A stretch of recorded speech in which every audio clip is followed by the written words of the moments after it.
Kami mendengar beberapa dari media bahwa menurut yang kami baca dari media tersebut, katanya saudara saksi ini mendapatkan intimidasi dari penyidik KPK. Bisa dijelaskan nggak intimidasi semacam apa, saudara saksi? Iya, jadi yang mulia, saya ini juga saya agak curhat sedikit mungkin yang mulia ya, sambil memberikan keterangan.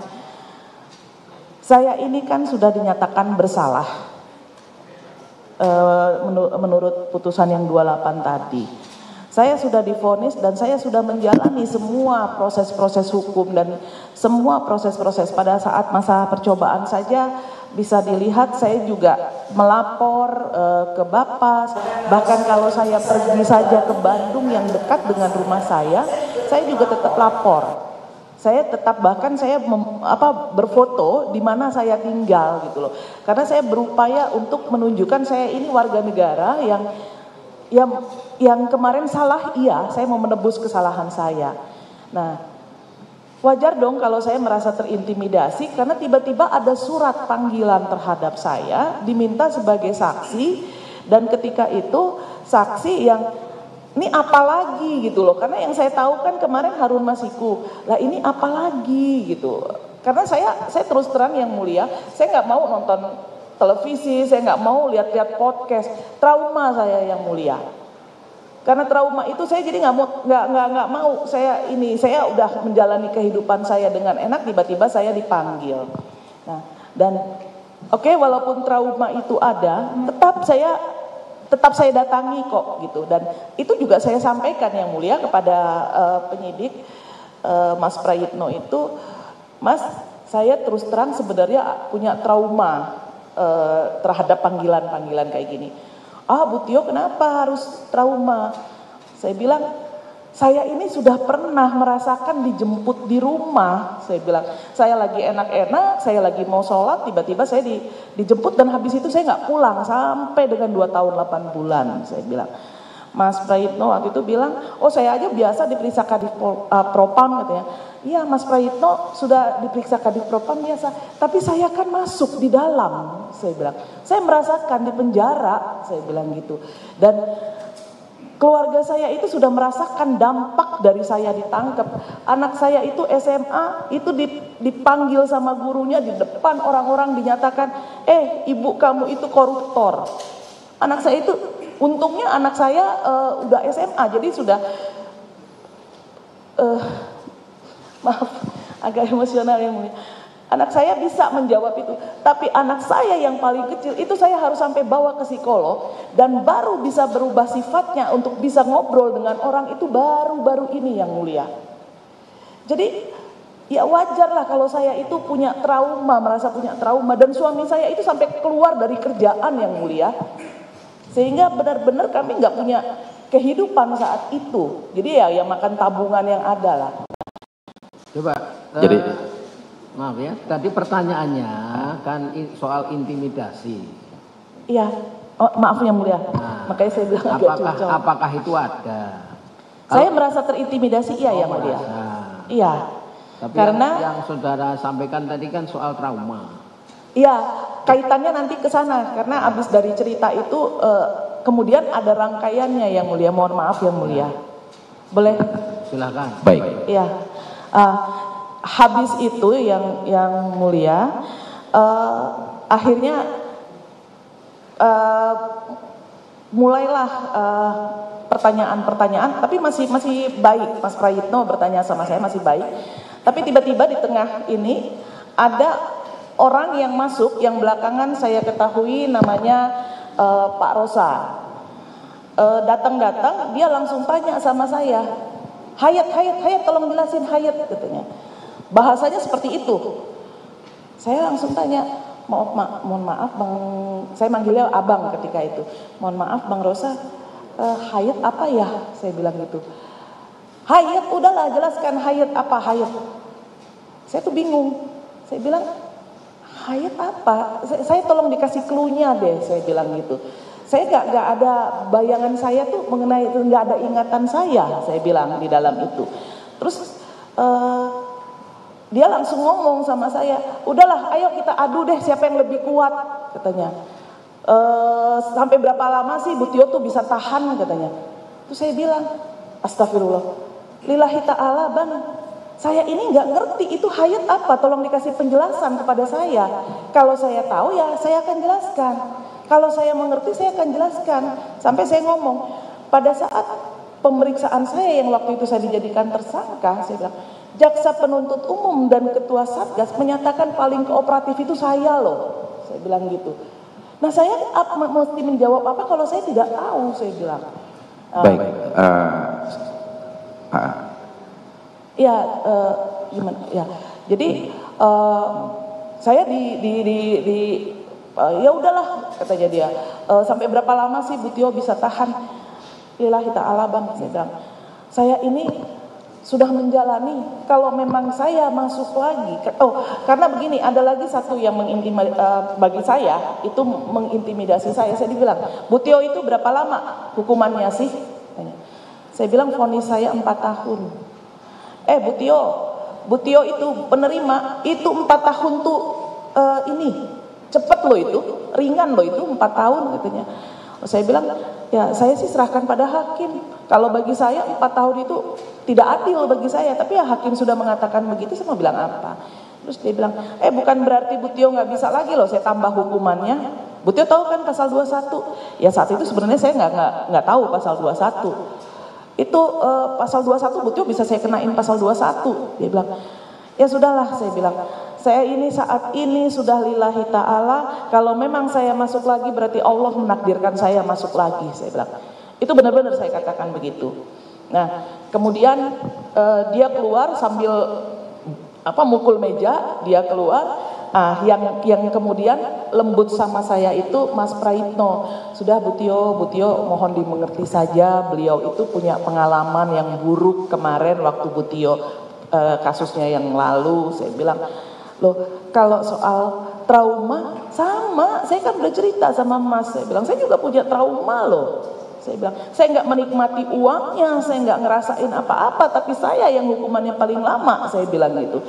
Tapi saya menjalaninya dan saya menunjukkan kooperatif saya terhadap KPK, saya datang loh sekarang ini, saya bilang gitu. Dalam kondisi saya yang sakit, yang sebenarnya saya nggak boleh, karena saya tahu di luar itu wartawan pasti akan berkerumun.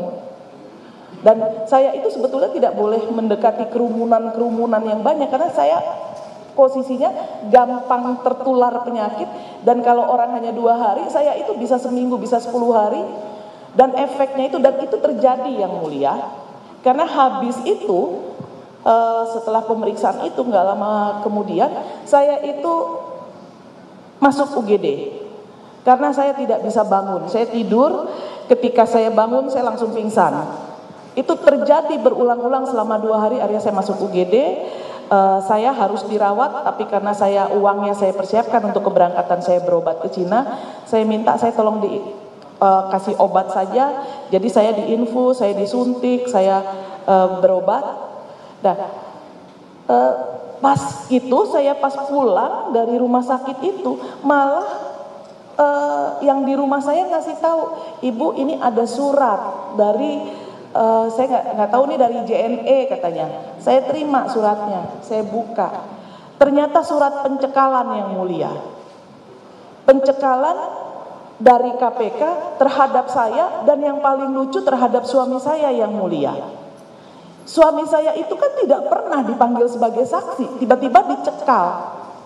Nah saya itu sudah minta izin yang mulia untuk berobat, dan saya sudah diambil sumpah, tiba-tiba saya dicekal. Nah, saya jadi bingung, loh kalau gitu ngapain kemarin saya itu sudah sangat kooperatif, sudah ini. Saya kemudian ya tentunya yang mulia, saya melapor kepada saya menghubungi lawyer saya kembali, yang sebenarnya lawyer saya itu sudah saya putus. Kenapa saya putus? Karena itu permintaan waktu itu, bukan permintaan, itu anjuran dari penyidik. Karena saya dipertanyakan, kenapa Bu Tio didampingi sama penyidik, sama lawyer? Saya bilang, saya ini punya trauma, saya bilang. Nah, saya nggak ngerti masalah hukum, maka saya ingin ada orang yang. Terus Pak Rosa itu masuk lagi, sebelumnya udah masuk, terus dia tanya, dari PDI Perjuangan ya? Saya jawab iya.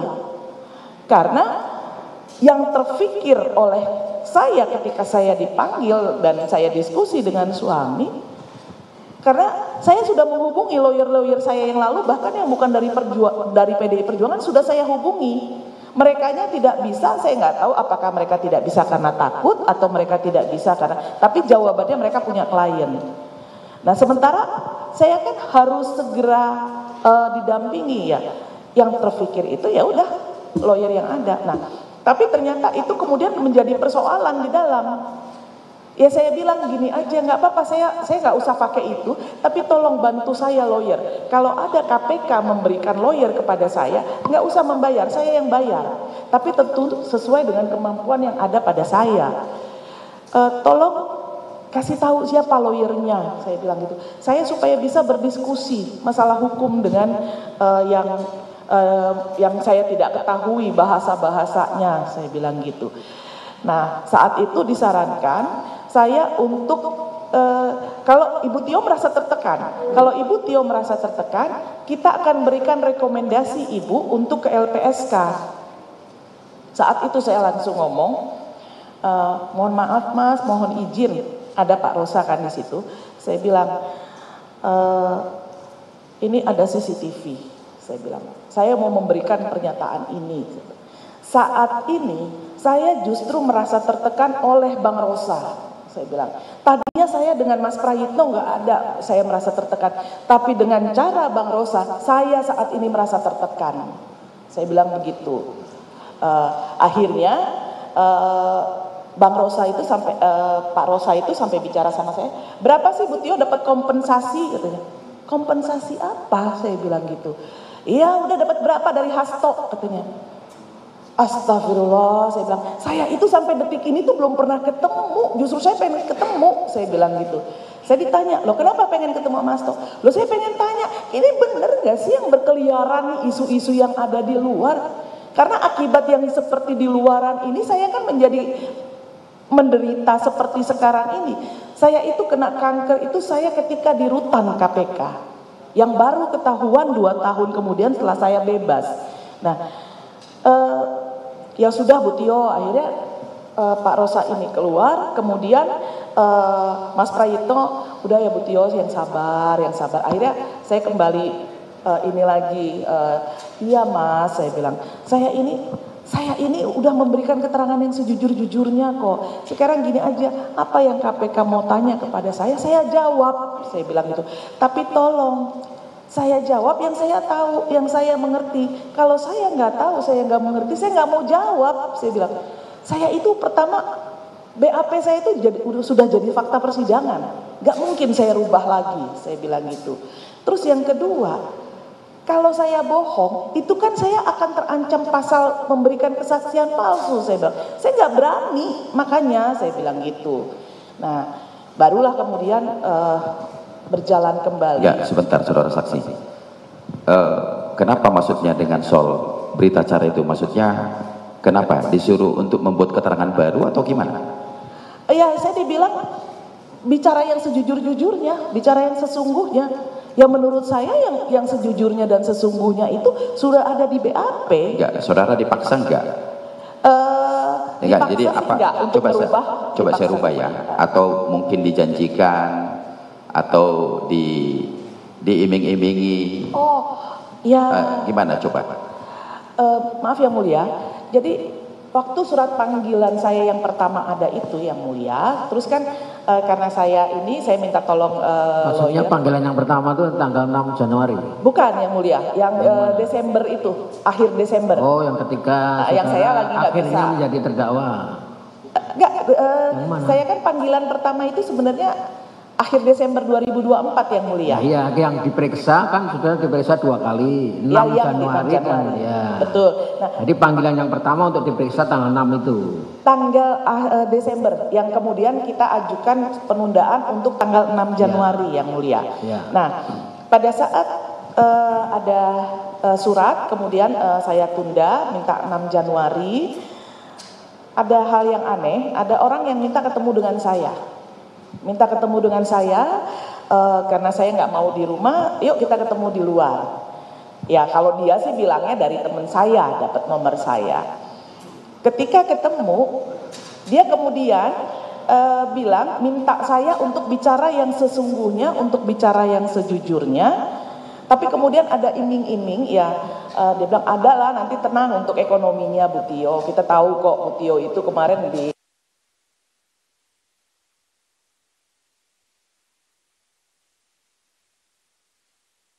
ekonomi Bu Tio itu nanti bisa kita beresin.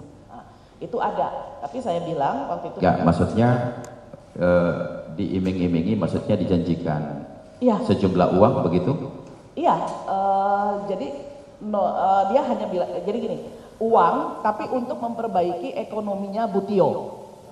Uang untuk memperbaiki ekonomi Bu Tio, tapi tidak hanya berhenti di uang itu saja. Bahwa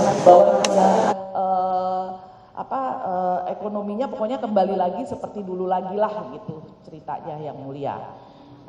Tapi saya jawab saat itu, maaf, karena laki-laki saya panggilnya Mas saat itu, maaf Mas, saya ini sudah menceritakan yang sejujurnya dan sesungguhnya.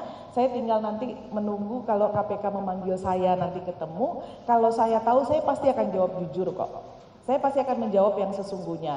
Jadi saya bilang gitu sehingga transaksi itu tidak pernah terjadi. Enggak, maksud saya begini, saudara saksi. Intimidasi itu kan maksudnya tidak mesti harus penekanan kan? Artinya menjanjikan suatu hal atau iming-iming apa, nah kan? Jadi pernahkah disampaikan? Kan katanya tadi bicaralah yang sejujurnya, ya kan? Sementara menurut keterangan saudara saksi, bicara yang sejujurnya itu adalah fakta di persidangan yang sudah ingkrah pada putusan itu. Emang seperti apa yang diminta? Maksudnya apakah harus merubah keterangankah yang di BAP? Atau misalnya mengatakan, udah akuin sajalah uang itu dari si Anu misalnya. Bisa nggak saudara jelaskan itu? Enggak sih, enggak persis seperti itu. Dia hanya mengatakan, tolong Bu Tio bicara yang sejujurnya. Ini penyidik ya. Tolong Bu Tio bicara yang sejujurnya. Tolong Bu Tio bicara yang sesungguhnya. Bukan, pertanyaan saya terhadap tadi orang yang ibu saudara saksikan didatangi seseorang tuh. Iya, itu ya. Hanya dinyatakan begitu, tapi dalam tanda kutip, ya pesannya sesuaikan aja dengan yang ditanya nanti. Dengan yang ditanya ya, asumsi saya ya saat itu ya, yang akan menanyakan saya kan. Artinya dijanjikan dengan sejumlah uang ya, dijanjikan ya? Uang dan perbaikan ekonomi. Boleh tahu berapa jumlah uangnya? Ya. Disebutkan saja nggak apa-apa. Ya Pak, sekitar 2 miliar. 2 miliar. Jadi dijanjikan 2 miliar ya? Ya. Artinya untuk bicara yang untuk dengan maksud mengarahkan saudara saksi untuk merubah keterangan yang sudah ada di BAP begitu ya? Kalau merubah tidak seperti itu bahasanya. Bagaimana maksudnya? Ya itu tadi, bicara yang sesungguhnya, sejujurnya sesuaikan dengan yang pertanyaan. Oke, jadi artinya disesuaikan dengan pertanyaan ya? Iya. Ya, oleh pertanyaan siapa nanti? Dia nggak bilang, tapi asumsi saya kan dipanggil oleh KPK.